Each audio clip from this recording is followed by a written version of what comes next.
ये गुरुस्थान बायरी में आप लोग आए, आपका बड़ा स्वागत है। ये थोड़ा सा गुड़गांव वाले गुरुजी के जो शिष्य हैं उनके हिसाब से यहाँ का थोड़ा सा डिफरेंट है। पहली दफा रेणुका गए हैं तो पहले गुरुजी गए और गुरुजी ने ये पहले इंस्ट्रक्शन दे दी थी कि मेरे पास कोई नहीं आएगा जब तक मैं नहीं बुलाऊं। रेणुका परशुराम जी की माता जी थी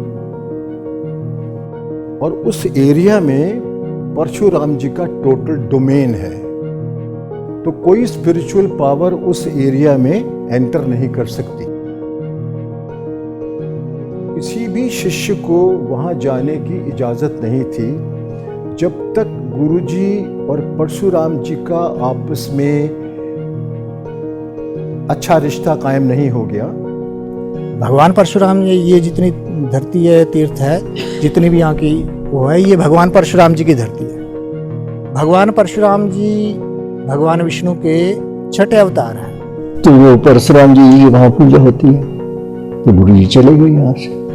तो वहाँ पर बड़ी जगह ढूंढने की कोशिश करी कि कहीं टेंट लगा लेंगे, फिर सारा उबड़ खाबड़ जगह, कहीं तीन टेंट लगाने में वो भी जगह नहीं है। आज आप लोग सब यहाँ आए तो ऐसे थोड़ी आ गए। यहाँ तो लोकल जो यहाँ रहने वाले वो नहीं यहाँ पर आ सकते। आप लोगों का बहुत बड़ा कहीं कोई गुरुजी के साथ संबंध है, प्रीत है, प्रेम है, जो आप लोगों को भी उसका लाभ हो गया। तो यहाँ पहुंचे तो पता किया कि ये जगह थोड़ी समतल है, तो यहाँ टेंट लगा लेंगे। पता किया है कि ये जो जगह है ये वशिष्ठ जी की है, उनका घर। वहाँ उनको ढूंढ करके उनसे कहा कि आपकी वहाँ जो जगह है वो हम वहाँ पर टेंट लगा के रहना चाहते हैं, कुछ दिन हमने काम करना है। तो उन्होंने कहा आप लगा लीजिए,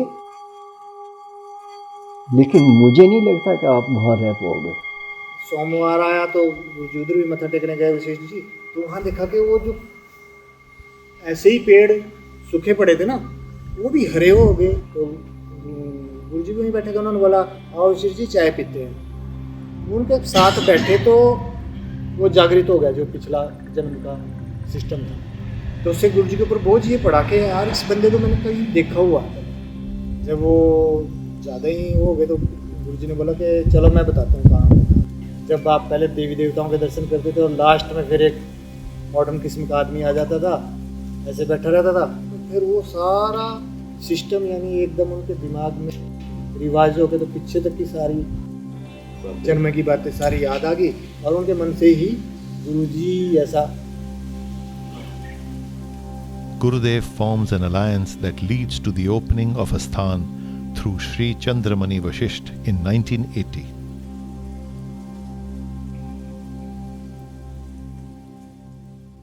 तब वहाँ पानी नहीं था, पानी का स्रोत ऊपर था, ऊपर पहाड़ी थी बड़ी ऊंची। जो एरिया गुरुदेव ने कैंप के लिए चुना था वो बिल्कुल एरिड था, उसमें कोई ग्रीनरी नहीं थी, यहाँ तक कि पानी नहीं था, और कैंप के लिए पानी का होना तो ज़रूरी था। फिर वो लेबर लगा के उस लाइन उसकी पानी खुदवाई ताकि नहर की तरफ से छोटा छोटा।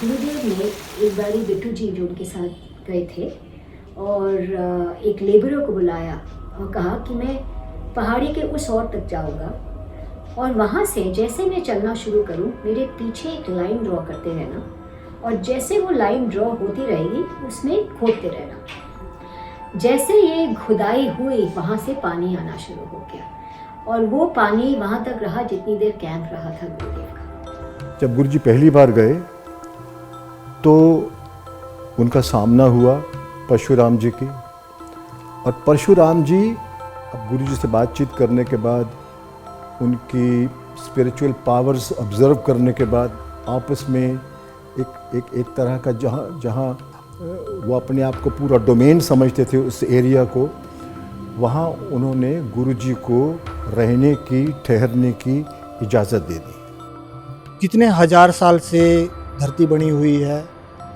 कितने बार उन्होंने बार जन्म लिए हैं। तो भगवान शिव ये कैलाश भी है और भगवान परशुराम जी का जन्मस्थली भी है। माता रेणुका जी उनकी मदर का यहाँ पे निवास है, जो झील है वो उनका मंदिर है, उसमें निवास है। उन्होंने यानी सशरीर उसमें निवास किया। रेणुका पहले एक ऐसे ही छोटी सी झील थी और उसके पास एक छोटी सी माँ रेणुका की मूर्ति लगी हुई थी और उसके बाद गुरुजी ने पूरे झील का निर्माण कराया। अब तो झील का हाल खराब हो रहा ना, कि अंदर बड़ी मार्शी होगी वो सारी, कोई क्लीनिंग नहीं नहीं, उसको बड़ा शानदार था। और उसका कभी एरियल फोटोग्राफ वो देखते कहीं पुराना मिल जाए तो उसमें ऐसे लगता है कि एक औरत लेटी हुई है जैसे, वो जल गिरता है ऊपर से, तो जल वहीं गिरता है या ब्रेस्ट होती है। चलो जल पियो। तो क्या है, इसमें थोड़ी चिपचिपाहट थी जैसे दूध में होती है, तो ऐसा ही था कुछ, उसमें थोड़ा ऐसा था। Gurudev holds a camp that draws thousands and thousands of people and seekers to the small little village hidden in the hills, Renuka. 1980 फरवरी की बात है। गुरुदेव ने रेणुका में बैठे हुए एक आकाशवाणी की। उन्होंने कहा था कि 5 अप्रैल को उसी साल बहुत सारे लोग आएंगे और यहाँ पे सेवा होगी। सेवा क्या थी, हम तो हैरान ही थे कि इतने लोग कहाँ से आ गए जहाँ आवाज़ कोई नहीं आती बंदे की। तो ये कहने लगे कि मेरी आवाज़ इन पहाड़ों के बड़ी तरफ ही चलेगी, देखो कितने लोग आएंगे। तो अगले दिन लाइन लगी ही थी, हम लोग देर से पहुँचे, तो जाओ लाइन की परिक्रमा करो, अंदर नहीं जा सकते थे। गए जी, लाइन की परिक्रमा करके आए। सुनने को आया है कि इस कैंप में लाखों की तादाद में लोग आए थे। ये भी सुनने को आया है कि पंजाब रोडवेज, हरियाणा रोडवेज और हिमाचल रोडवेज ने स्पेशल बसेस लगाई थी रेणुका कैंप के लिए। अब रेणुका की पॉपुलेशन लगभग, उस समय की बात कर रही हूँ, 15,000 से भी कम की थी और वहाँ पे इस कैंप में इतने हजारों में लोग आए कि वो कैंप जाके गुरुदेव का सबसे बड़ा कैंप माना जाता है। तो परिक्रमा करने के बाद हम सबको इंस्ट्रक्शन थी कि वहाँ कैंप में आके उनको रिपोर्ट बैक करना है। तो एक ऐसे ग्रुप में जिसमें FC शर्मा जी थे, तो गुरुजी ने उनका जिक्र, थोड़ियाँ समाधियाँ। तो मैंने देखा एक छोटे छोटे से ऐसे मंदिर बने होते थे पहले, जिनको वो समाधि कहा करते थे। इशारा किया, 8 समाधियाँ थी वहाँ पर और थोड़ियाँ समाधियाँ, इतना ही जिक्र उन्होंने किया। किस किस की क्या है वो नहीं बताया। थोड़ियाँ मतलब सम ग्रुप ऑफ शिष्यस, उनकी समाधियाँ हैं। वो तो ये साड़ी समाधि हैं। जब हम पिछली दफा आए थे तो हम यहीं थे सब। गुरुदेव जब FC शर्मा जी और रवि त्रिहन जी को वहां लेके गए थे, उन्होंने बताया था उन्हें कि वो समाधियां उनके पिछले जन्म की हैं। और ये जितनी जगह है ये हमारी है, पहाड़ के पीछे जितनी भी जगह है ये हमारी है। Chandramani Vashisht devotes his latter life to creation of the Renuka temple and to the making of the Guru Sthan. भगवान परशुराम रेणुका स्थान के ऊपर बहुत बड़ी कृपा है भगवान परशुराम की।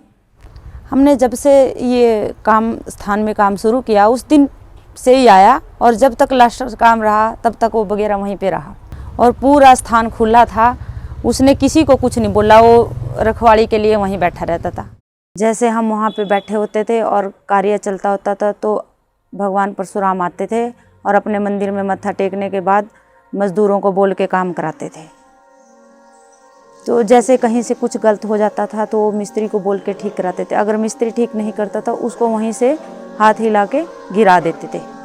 लेकिन जैसे कार्य चलता गया और वो देखते रहे कि सुबह भगवान परशुराम को आना और शाम को 5 बजे जाना है, तो भी वो इस बात को स्वीकार करने लग गए। रेणुका जी को गुरुदेव ने देखा था और जब उन्होंने उन्हें डिस्क्राइब किया था तो कहा था कि वो इस धरती के सबसे सुंदर नारी है। गुरुदेव के अलावा गुरुदेव के एक डिसाइपल ने भी रेणुका जी को देखा हुआ है। इनफैक्ट रेणुका जी ने उनकी मदद की थी। जब उनके वो डिसाइपल एक दुविधा में थे तो रेणुका जी मेंटली प्रकट होके उनकी हेल्प करने आई थी एंड उनको उस दुविधा से निकाला था उन्होंने। रेणुका जी जो तीर्थ है वहाँ पे एक महात्मा ने अब तो शरीर छोड़ दिया उन्होंने, तो उन्होंने यज्ञ किया। तो यज्ञ में क्या हुआ घी के पिप्पे कम पड़ गए, तो उन्होंने माँ भगवती से, रेणुका जी से उधार मांग लिया। तो झील का पानी उसी कढ़ाई में डाल दिया गया, उसमें पूरियाँ बन रही। तो एक कहानी जो मैं आपको बताना चाहती हूँ वो एक छोटी सी लड़की की है। वो लड़की जन्म से चल नहीं पा रही थी, तो उसके पेरेंट्स ने जब कैंप के बारे में सुना तो अपनी बच्ची को अपनी पीठ पे डाल के वो रेणुका स्थान पे लेके आए। सीताराम जी जो गुरुदेव के डिसाइपल थे और आरती शर्मा जी जो उनके डिसाइपल थे, दोनों ने उस लड़की का इलाज किया।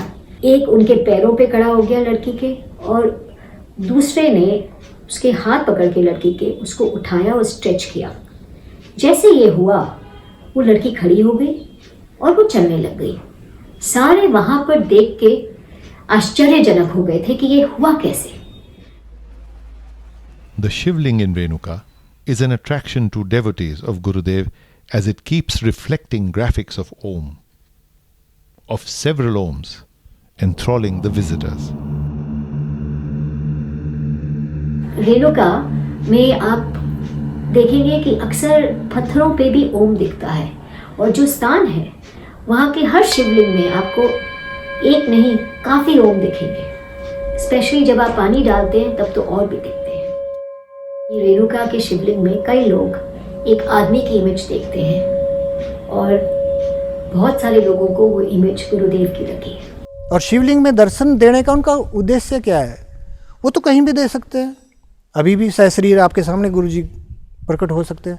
शिवलिंग एक उन्होंने ऐसा माध्यम चुना है जो उनका अपना एक ट्रांसमीटर लगाओ कि उसमें वो आना जाना उनके लिए आसान है। अब भी हम स्थान में जाते हैं, गुरुजी के पास जाते हैं, आपसे मिलते हैं, तो मिल के जुल के कुछ सीखना चाहिए।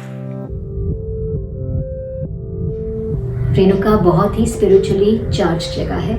वहाँ पे सेवा तब शुरू हुई थी 1980 में और अब तक चल रही है।